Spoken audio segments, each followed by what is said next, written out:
Lointaine mais accessible, étrangère mais connue de tous, la planète rouge est, depuis des décennies, peu à peu visitée.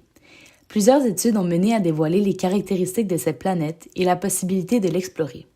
Cette étude a pour but de dévoiler Mars en faisant le voyage au cœur de ses mystères et d'explorer l'idée d'une potentielle exploration et d'une éventuelle colonisation de cette planète.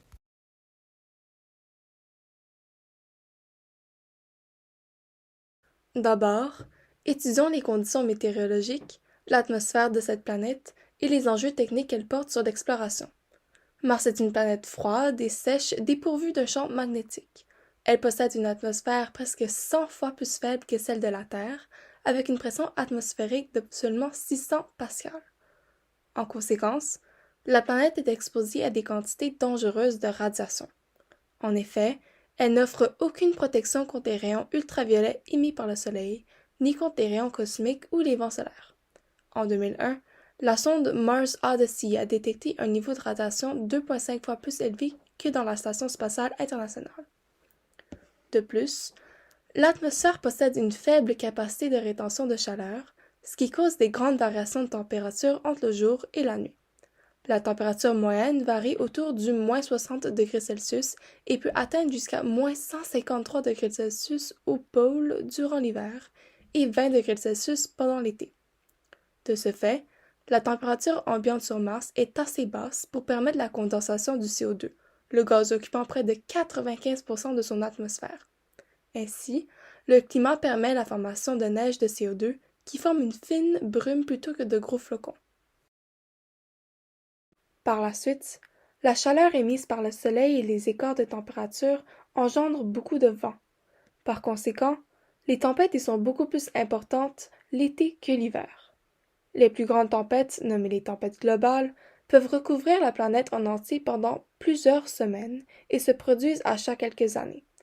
De plus, les pôles de la planète sont dotés de calottes glaciaires qui varient en grandeur selon les saisons et qui causent des variations saisonnières de la pression atmosphérique. En effet, l'hiver, près d'un tiers de l'atmosphère se condense pour former des calottes de glace carbonique. Au printemps, le CO2 se sublime et retourne dans l'atmosphère.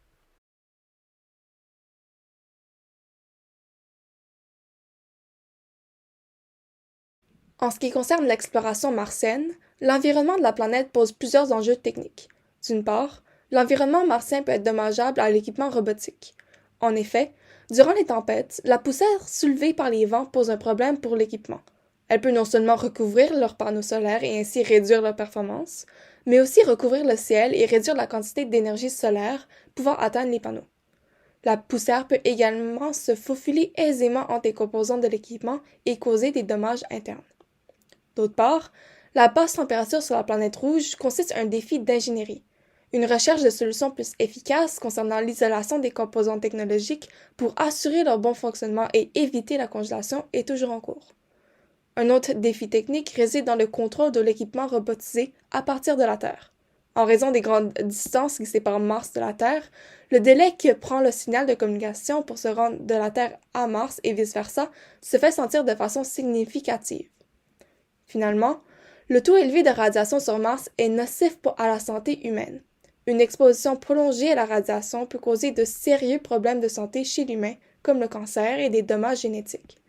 En termes de solutions, les scientifiques étudient le Soleil et les rayons cosmiques pour mieux comprendre la radiation. Ils cherchent à trouver des méthodes pour se protéger contre celle-ci, autant lors du trajet vers Mars qu'à sa surface, notamment par des matériaux protectifs.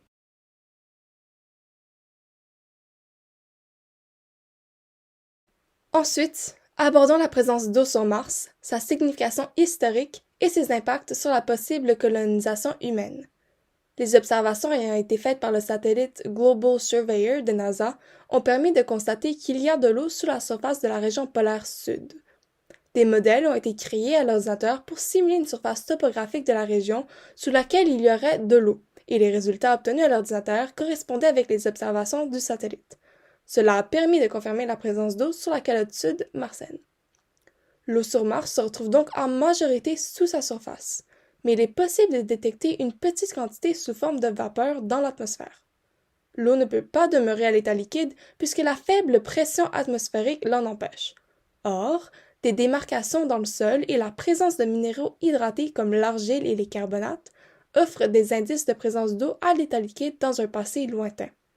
L'atmosphère était alors beaucoup plus épaisse puisque l'eau s'y trouvait à l'état liquide. Il s'y trouvait également des composés organiques à base de carbone, ingrédient indispensable à la vie. On croit donc qu'il y aurait eu des organismes vivants sur Mars, plus précisément des méthanogènes. Puisqu'ils consommaient de l'hydrogène et produisaient du méthane, l'hydrogène dans l'atmosphère s'est fait de plus en plus rare. Pour cette raison, sa surface est devenue inhabitable et la température de la planète a chuté. Les organismes méthanogènes auraient pu se réfugier sous le sol martien, là où il y avait encore de l'hydrogène, et auraient gelé. Il existe une bactérie terrestre appelée D. radiodurans, dont les capacités de survie sont extrêmes. Des expériences ont été faites sur cette bactérie dans des conditions quasi-martiennes, en les gelant et en les exposant à de grandes quantités de radiation. Elle est devenue dormante et a pu tolérer d'immenses doses de radiation. Ce genre de bactérie pourrait survivre dans de telles conditions, dans un état dormant, pour des centaines de millions d'années. Cela renforce l'idée que des organismes vivants, gelés et dormants, pourraient encore exister loin sur la surface de Mars.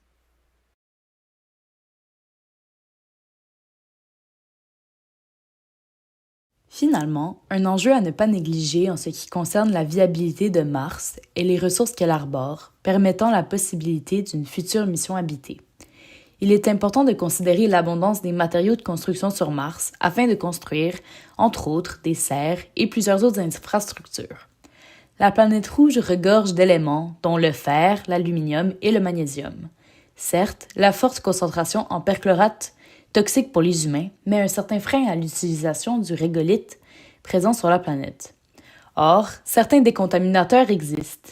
Parmi ceux-ci se trouve une plante, l'Eichhornia cacipe, permettant de retirer les sels toxiques de l'environnement. À la suite de ce processus de décontamination, l'utilisation de ces ressources permettrait une autosuffisance chez les explorateurs. Il faut toutefois prendre en compte le fait que cette plante, une fois qu'elle a filtré le régolithe, contient une concentration importante de perchlorate. Or, un moyen de se débarrasser de ces plantes devrait être développé. Malgré tout, cette alternative permettrait également de réduire le coût des missions spatiales, puisque la quantité de matériaux à apporter serait moins grande. Une autre composante essentielle à la viabilité sur la planète rouge réside dans l'accessibilité à des ressources énergétiques. L'une d'entre elles serait l'énergie solaire. La planète étudiée est à une distance plus importante du Soleil que la Terre, de 78,3 millions de kilomètres, et n'obtient que 43% de l'énergie solaire que la Terre reçoit. Comme mentionné auparavant, les tempêtes de sable pourraient causer l'obstruction des panneaux solaires et mener à une cessation du rendement énergétique. L'alimentation en énergie solaire comporte donc de nombreux défis. Une alternative plus prometteuse serait l'utilisation d'énergie nucléaire. Cette source d'énergie est plus fiable puisqu'elle ne dépend pas des conditions météorologiques de la planète. Également, la chaleur produite par cette réaction permettrait d'alimenter d'autres systèmes, contribuant à l'autosuffisance de la planète. Cependant, le processus de création d'énergie nucléaire nécessite des infrastructures complexes et les matériaux utilisés sont très peu présents sur Mars, devant donc être transportés de la Terre. Somme toute, Mars est caractérisé par ses conditions météorologiques extrêmes, une atmosphère ténue, des tempêtes de poussière, des variations de température et des radiations nocives, mais également par la découverte d'eau à seulement 10 mètres sous sa surface, insinuant la présence de vie passée, et finalement par son abondance de ressources, y compris des matériaux de construction, et l'énergie y étant trouvée. Cela dit, l'exploration spatiale sur Mars a ses défis, dont les solutions sont en évolution. Mars est donc un monde aux multiples défis et opportunités, dont l'exploration apporte des solutions innovantes pour percer les mystères de cette planète rouge.